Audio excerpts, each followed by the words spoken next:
Hi everybody, welcome back. So if you watched my last video, I was explaining that I wanted to do some sort of series on a flick up course on the monochrome kind of base, just have greens, purples, blues, yellows, whatever, and try to actually work on the quality of the cells rather than having different colors there. So as I said, I was inspired by Ben Meyer from Art Less Ordinary, so please do check him out. He's got wonderful stuff on his YouTube account. So this time, last time I did some purples, and this time I'm going to do some blues. So let me show you my colours. So I've got some Montmartre Titanium White, which is an opaque colour. I have a Montmartre Stellar Blue, which is semi-transparent. This lighter blue is the Syrian Blue from Montmartre, also an opaque. And last but not least is the Ultramarine Blue. So it is also a semi-transparent. So all I need to do is to mix them with my pouring medium. So I'll mix those 1 to 1. So 1 part paint, 1 part pouring medium. The Montmartre paints are fairly thick, and I want to keep it that way because that's the best way to keep or actually to create cells.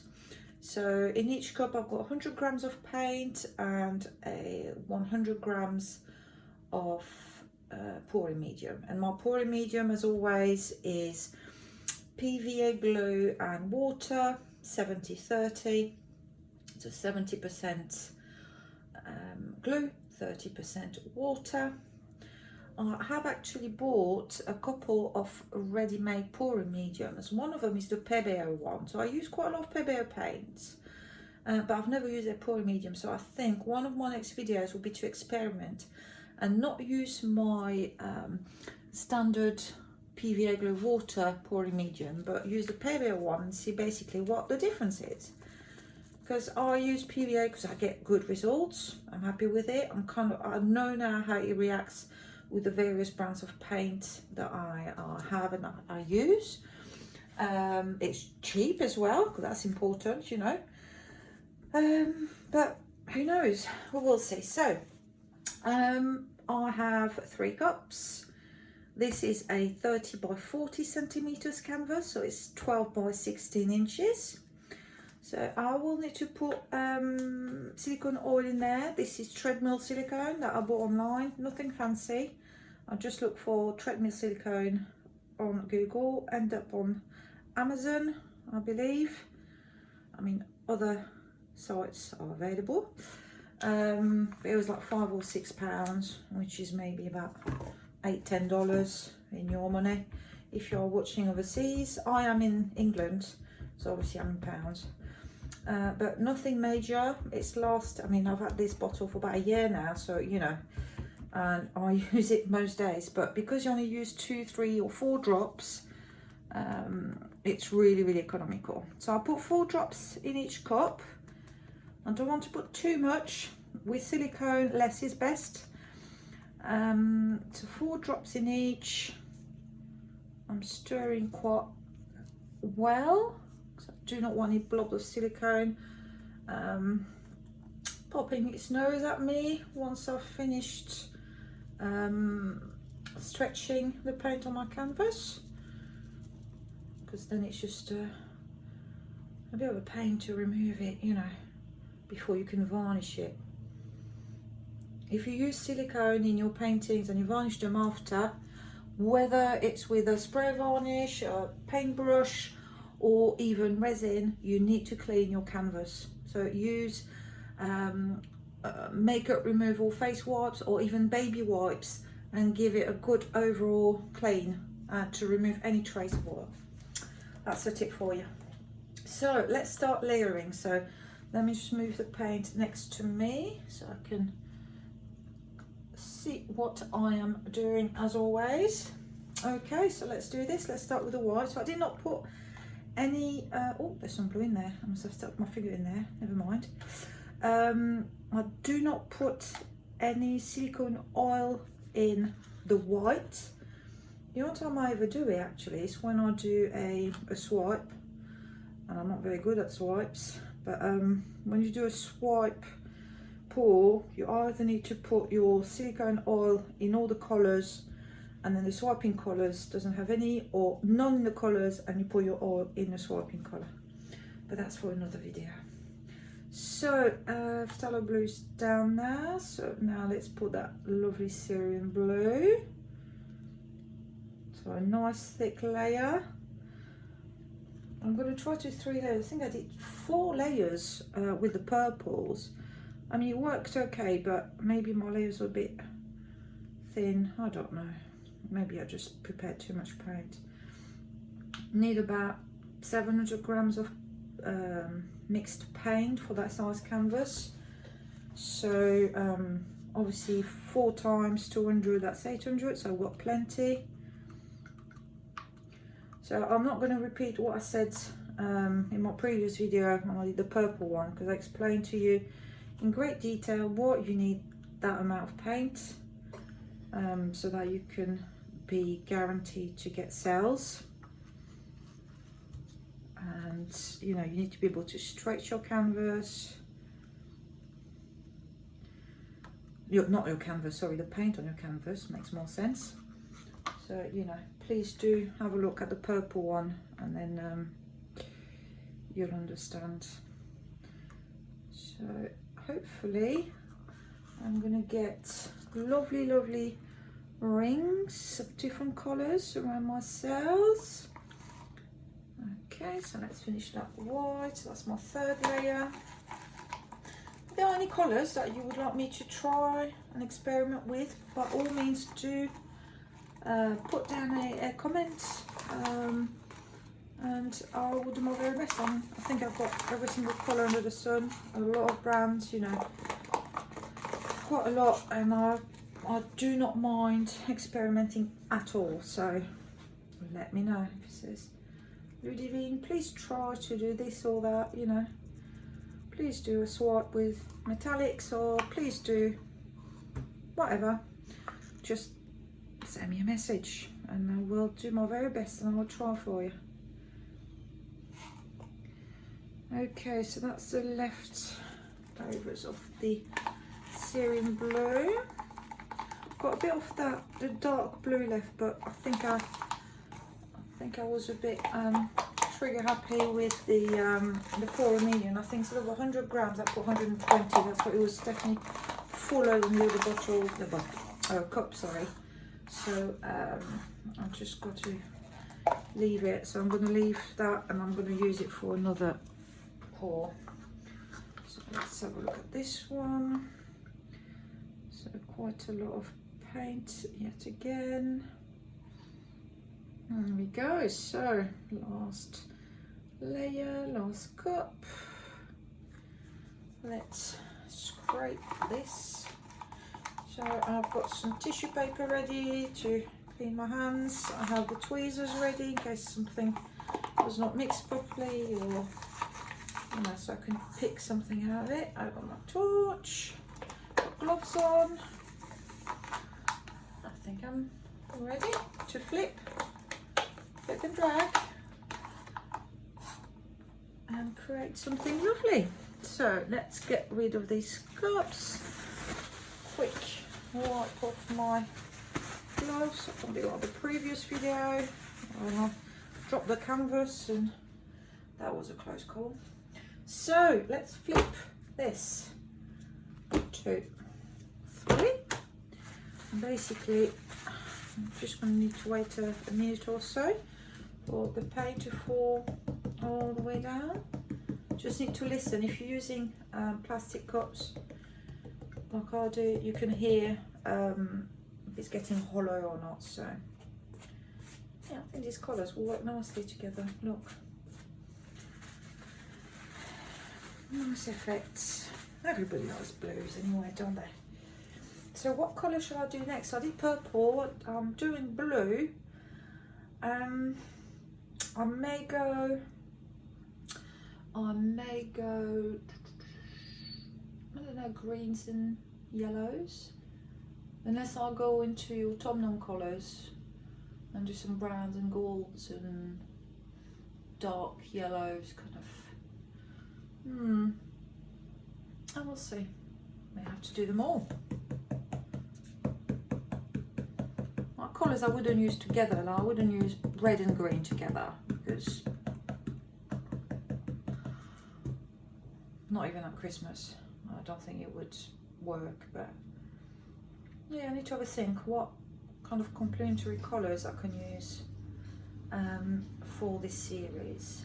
So watch this space. Okay, let's see. Let's just move the torch out of the way.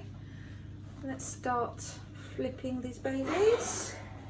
Okay, let's go on the corner. Let's just do the edge. Done. Okay. Let's move these out of the way. Next one. So far, it's kind of the same blue all over. I think I've got a mix of that medium blue, so the ultramarine, and the cerulean blue. I cannot see the dark blue very much so far, but it is a semi-transparent, so I would imagine that it will show the tip of its nose, as we say in French. I don't know if you say that in English at all, but basically it's going to show itself through the cells. I think the silicone will bring it up, but we'll see. And same thing for this one. A lot of light and medium blue, not much phthalo blue at all. Let's just just cover the edges. There's no waste then, and it will help the paint from the center to flow better. Let me just move this. So yeah, just to remind you, sorry, how dark the phthalo blue is. So it's definitely not showing anywhere so far on the canvas. Right, a few cells popping up, thank you very much. Quite happy with that. I will, right, last time when I did the purple, I kind of covered all areas, then I torched. And I don't know if I'm doing the same again or if I torch first. I may, decisions. I will torch now because I've hardly got anything to cover anyway, so it wouldn't make that much difference. So let's torch. Nice and high. Take your time. Keep moving. There we go. So I think some white popping up, which is strange, there's no flake, so it should sink at the bottom, but let's go round in circles. So still mainly the aquamarine blue, so medium blue and cerulean blue there. Or there are some phthalo blue cells popping up in this corner.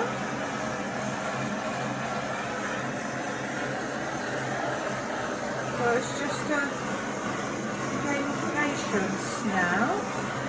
Need to bring them up. Entice the silicone to come to the surface through the heat of the torch.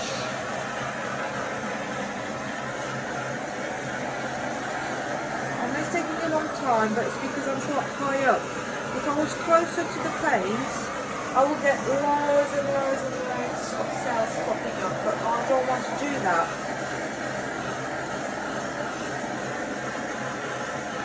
I'm just taking my time and going around.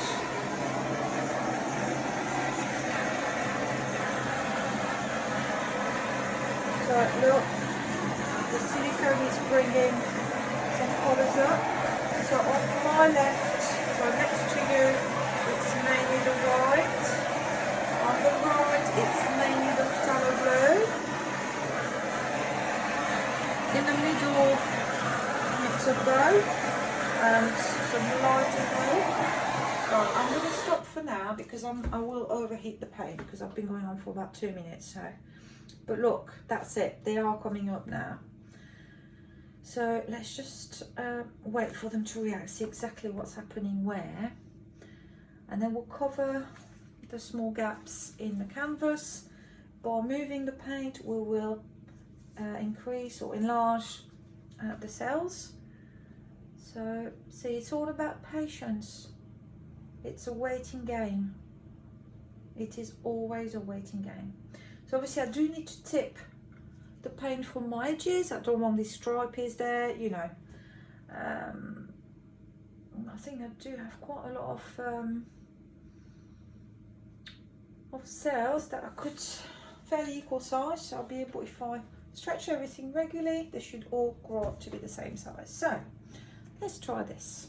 So I will lift and tilt from left to right, go on the boat trip and go over the edge and over the corner. So let's go over this corner without disturbing the cells too much. Let's bring it back, let's go over this one, done. Okay. Oh, there is something in the paint. I've got to stop and pick it up before. Oh, there's a blob, there's a blob. Let me just wipe my hands because I don't want any drop to fall all the way down. So I've just seen it and it's somewhere around here. Oh, a mixed paint. Well spotted. Okay, crisis over. Let's just move the paint around, and while I'm at it, I'm not going to turn it around. I hope you can still see, but I'm just going to move it to go over the other side, the other corners and the other edge opposite there. That's it. And I'm going to bring it back. Okay. Oh, where's my cup gone? Here we go. So, and breathe. So let me just turn it round so I can see the other side, just in case I've missed a corner. Check my corners, my edges. Oh, there's a bit there. Let's cover that. Cover this. And this is okay. This is okay. Right. So now, I still have quite a lot of paint on my canvas, so I've got to judge if I tip more or not. The risk of leaving quite a lot of paint on your canvas is that when it dries, it will crack and the whole thing is ruined. But at the same time, you do not want to disturb your composition and your cells, etc. So it's from experience, it's difficult for me to explain how I know. You see, basically, if as soon as you start tilting the paint, it moves loads, it means that there's still quite a lot of paint left on there. If it's fairly slow to move, it means you can kind of get away with it and leave that kind of amount of paint. So let me just see. But it's very difficult to explain. See, that's still moving quite rapidly. So it means there's still quite a lot of paint on there, which I should really, ideally, tip over the sides. That's a bit better. That's going to move a bit more slowly now. So let me just turn it round, and I think, to be honest, I'm going to be done. I don't want to faff with it more than it's needed because I will lose these lovely cells. So let me just quickly scoop underneath so that the paint that is basically falling from the edges is not dragging the paint from the top with itself. And then that's it, that's the first step. Okay, now let me just remove my gloves because there's not much I can do with those anymore. I'm going to have to get new ones for the next pour. I will torch again just for the sake of the few air bubbles I've got. So I'm still going to torch from quite high up. I do not want to add any cells to this. I think it's lovely as it is. I really like, you know, the background, you know, some empty space, free of cells. So it's just a general tidy up now. Let's get rid of some air bubbles.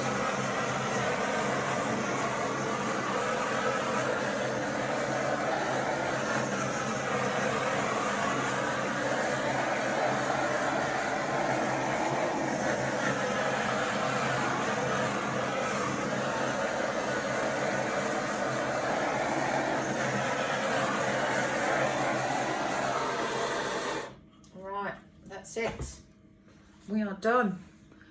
So let me bring you closer so you can see the different colours of the rings. Right, so as I said, look at all the rings. I think you've got every single colour that I used on the majority of them. You've got the white, the dark blue, medium blue, light blue. So they worked out quite nicely. Sorry, I was zoomed in. Okay, this looks like a googly pair of eyes looking at me. Hello. Yeah, I'm quite happy with that. To be honest, it worked quite well. So yeah, I hope you liked it, that you learned something. If you're not an expert at flip cup pours and having multicolored ring cells, I hope you learned how to do them a bit more with more confidence now. So please do try. If there is anything you would like me to try, as I said earlier on, please send me a message, you know, leave a comment. Please do like and subscribe. The more subscribers I have, the more I will try new techniques for you, and you know, makes me really glad that I can help people and bring knowledge to people. So right, everybody, thank you ever so much for watching. I will see you all very soon. Take care. Bye bye for now.